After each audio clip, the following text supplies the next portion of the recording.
अगर आपका बच्चा आपकी सारी बातें मान ले, जान ले, समझ ले, फोर्सफुली ही सही, तो एट द एंड वो क्या बन जाएगा? वो बिल्कुल आपकी तरह बन जाएगा, आपका जेरॉक्स कॉपी बन जाएगा।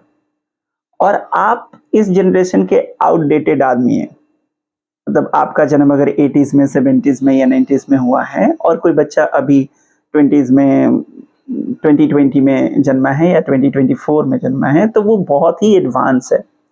उसको लंबे समय तक इस दुनिया को देखना है, आपके रिस्पेक्ट में तो ज़्यादा दुनिया देखनी। तो अगर आप ये चाहते हैं कि आपका बच्चा बेस्ट एडॉप्टिविटी के साथ, बेस्ट सर्वाइवल स्किल के साथ इस सोसाइटी में अपना झंडा बुलंद रखे, तो जरूरी है कि आप एनसीईआरटी के नए गाइडलाइन को फॉलो करें, जो आसानी से अगर आप गूगल सर्च करें तो आपको एनसीईआरटी के प्रेफेस के पन्ने पे छपा हुआ मिल जाएगा कि नए दौर में बच्चों को कैसे तैयार करा जाए।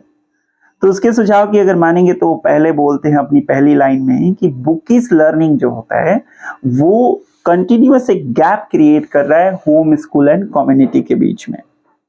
अगर आपका बच्चा बहुत अच्छे नंबर लेके आ रहा है, इसका मतलब बहुत अच्छा रटता है, वो सारी चीजें याद रखता है जो किताब में लिखी, और किताब में लिखी बातों को वो लिख के, समझ के, पढ़ के कुछ अंक प्राप्त कर रहा है, और वो अंक अब पर्याप्त नहीं है उसको जीवन में आगे बढ़ने के लिए, ऐसा खुद एनसीईआरटी का मानना है। तो इस नए बदलते दौर में, इस टेक्नोलॉजी के एडवांसमेंट वाले जनरेशन में अपने बच्चों को हम कैसे तैयार करें?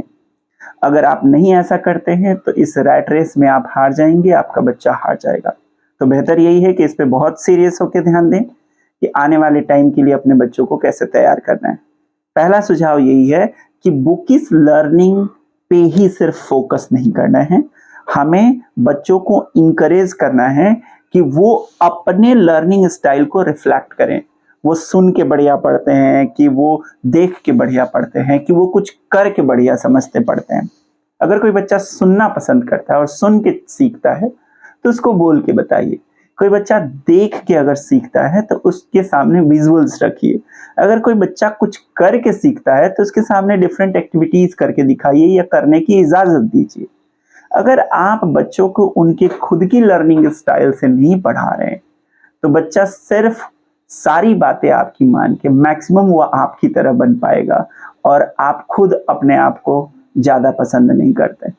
तो यही सुझाव है कि इनकरेज करें स्टूडेंट्स को कि वो अपने लर्निंग स्टाइल को आपके सामने रिफ्लेक्ट करें और इमेजिनेटिव एक्टिविटीज और क्वेश्चनिंग करने की एबिलिटी रखें।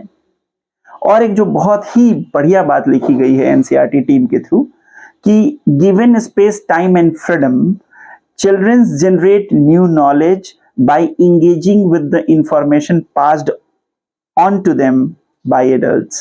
जो भी आप इंफॉर्मेशन बच्चों को देते हैं, कोई भी बात अगर आप बच्चों को कहते हैं तो सुनने के बाद अगर उस बच्चे पे दबाव ना दें, उसको वक्त दें, फ्रीडम दें, तो बच्चा उसको सुन के, समझ के नई आइडियाज को जन्म देगा, नए अप्रोच के साथ उसकी प्रॉब्लम सॉल्विंग स्किल्स एनहांस होगी। तो कोशिश यही होनी चाहिए हम पेरेंट्स की, टीचर्स की, मेंटोर की, कि हम बच्चों की सुने ज़्यादा, बोले कम। और बच्चे की तरफ से फीडबैक आने में अगर देरी होती है तो कोई बात नहीं, हर बच्चे को प्रोसेस करने का टाइम अलग अलग है। इतनी जल्दीबाजी नहीं होनी चाहिए कि नहीं नहीं बताओ, रट के बताओ, अरे तुम लेट क्यों कर रहे हो, इतनी जल्दी क्यों नहीं बता रहे हो। ये सब मेथड निहायती आउटडेटेड मेथड है। अगर आप पुराने घिसे पिटे मेथड से बच्चों को पढ़ाएंगे तो 40 में 4 बच्चे ही सफल हो पाएंगे उस कागजी परीक्षा में।